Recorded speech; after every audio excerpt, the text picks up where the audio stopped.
కానీ first time అమ్మాయిని కలిసినప్పుడు చాలా రోజుల తర్వాత నవ్వాను. అప్పుడు తగ్గిందది. విచిత్రం ఏంటో తెలుసా, ఆ అమ్మాయి చదివే చదువు నా సమస్య ఒకటే. అందుకేనేమో తను క్యాజువల్ గా మాట్లాడే ప్రతిదీ నాకు సొల్యూషన్ లా కనిపిస్తుంది. వినే టైము చెప్పే మనిషి వల్ల విషయం విలువే మారిపోతుంది. ఇలా మరి ఇది నేను వినాల్సిన టైం, అరవింద చెప్పాల్సిన మనిషి.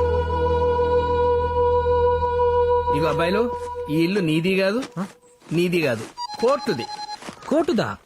దేఖా దేఖా 70వ వాయిదా. నీకు లక్కీ నెంబర్ కదా. ఏయ్ బాలు, ఏంటా గొడవ? ఇది ఇట్లా నించొని చెప్తే తేలదండి. ఆ కోట్ వేసుకున్నోడి పేరు అమానుల్లా, ఆ షేర్వాణి వేసుకున్నోడి పేరు సుబానల్లా. బ్రదర్స్. వాళ్ళకి పురాణపూర్లో బంగళా ఉంది. పంపకాల్లో ఒక గజం తేడా వచ్చింది. ఏ గజం నాకు హై, ఏ గజం నాకు హై 20 ఏళ్ళు కొట్టుకుంటూనే ఉన్నారు. అలా గజం గురించి గొడవ పద సాల్వ్ చేద్దాం. కోట్లు గిట్లేదు. బల్లెటోళ్ళండి బాబు. ఆ ఒక గజం మీద మా గురువు గారు 1000 గజాల స్థలం కొన్నారు. ఆయన టేకప్ చేసిన first and last civil case ఇదే. ఇప్పటి వరకు సాల్వ్ అవ్వలేదు, ఇక అవ్వదు కూడా. ఏమీ తేలని దానికి ఇప్పుడు ఎందుకు వచ్చారు? కేసు తేలే వరకు ఆ బంగళా ఎవరికి చెందదని కోర్టు నోటీస్ ఇచ్చింది.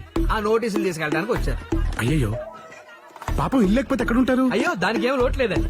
ఆ బంగళా ఎదురుగానే ప్లాట్ఫామ్ మీద 2 రేకుల షెడ్లు ఉంటే అవి రెంట్కి తీసుకొని మరీ వచ్చారు. రెంట్ కా? పాపం వాళ్ళ దగ్గర ఇంకేం మిగిలింది బాలు? ఆ పాత కారు, డొక్కు స్కూటర్ తప్ప మొత్తం పిండేశారుగా. అన్ని డబ్బు కోసమే చేస్తామంటండి. ఆ కేసు మా గురుగారి సెంటిమెంట్. ఆయన రిటైర్ అయ్యే వరకు అది అలా నడుస్తూనే ఉంటుంది. వాళ్ళు అలా పచ్చ కొట్టుకుంటూనే ఉంటారు. అమానులా ఓ గర్ ఖాళీ కరో సర్కార్ ఆతా జాओ జాओ. మీరు మారరా అసలు. డిపార్ట్మెంట్ వాళ్ళతో మాట్లాడి సెక్యూరిటీగా కానిస్టేబుల్ పెట్టండి.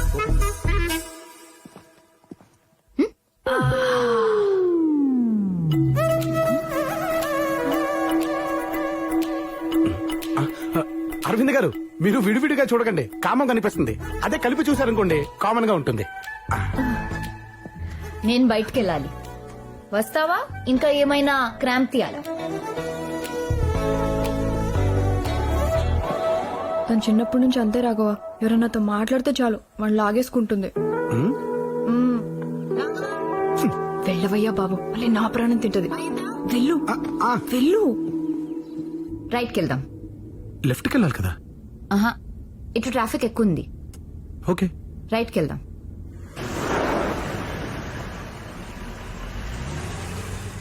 చిన్నయ్య రా. Chinnaiah Chinnaiah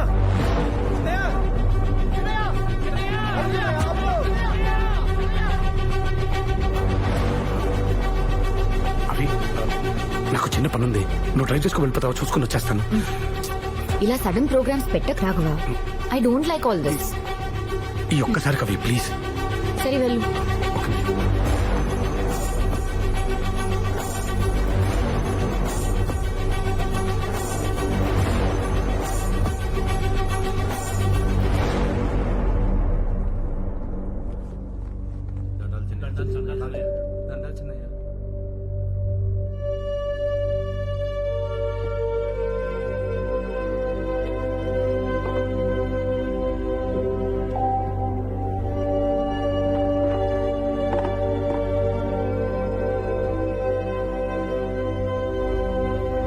sir, order please.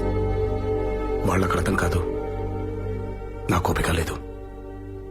నువ్వేదో తీసుకురా బ్రదర్. Okay sir. నువ్వు భయపడి ఆడుకో ఉరికినావని ఊర్లో అనుకుంటాడారాపా? అట్నే అనుకోని కొండను చూసి కుక్క మురిగితే కొండకు సేట తగ్గితే తప్పేమిరా? బసిరెడ్డి కొడుకు బాలిరెడ్డి, నువ్వు గాన కనబడితే సంపుతాను ఎచ్చులు పోతాడు సినాయా. రెడ్డి, పైకి మనం ఏం చెప్తాము అది మనం కాదు. Sorry sir.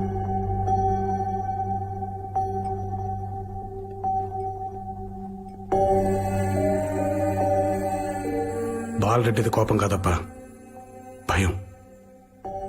అది కాదని వాళ్ళ ఊళ్ళో వాళ్ళకి చెప్పుకోవడానికి నన్ను నరుకుతానంటాడు.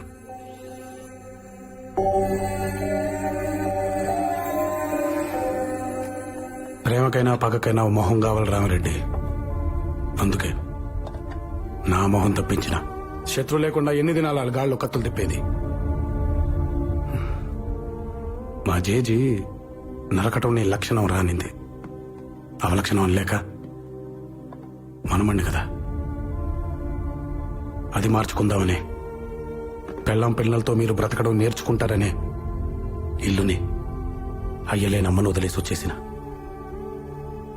అదర్థం చేసుకోకుండా చేతులు బిగిస్తే ఎట్ట స్వామి? ఆ?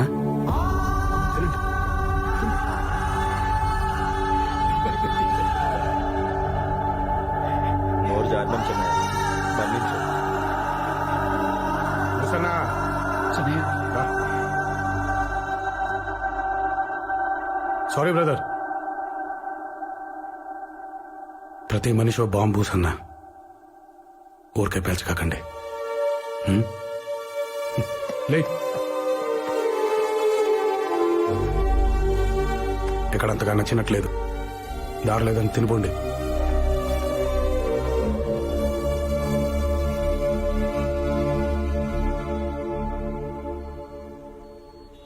అమ్మెట్ట ఉంది. ముసలిది బానే ఉంటదిలే, మొండి ప్రాణం. ఓ ఉసనా, అయ్యా రోడ్డు జాగిలంగా ఉందని 100-200 కొట్టకాకు. 50-60 బో. పట్న చిన్నయ్య. అలాంటి బలమైన పక్కనుంటే బతుకు మీద నమ్మకం వస్తుంది సార్.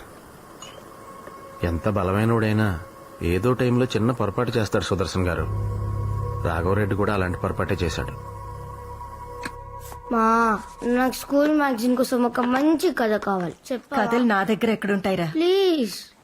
మీ నాన్న రోజు కోర్టులో జడ్జికి బోల్డ్ అని కథలు చెప్తారు.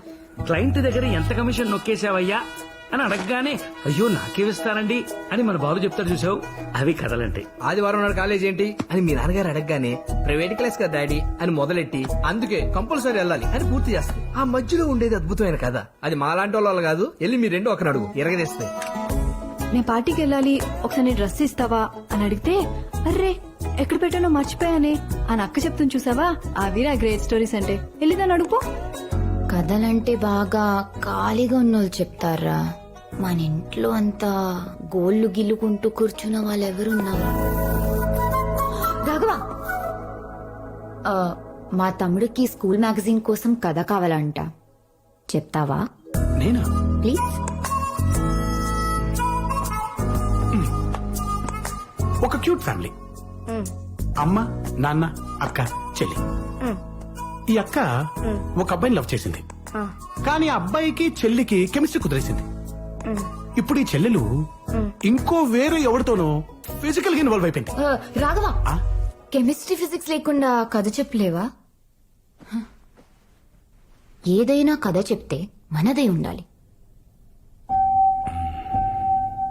మనది.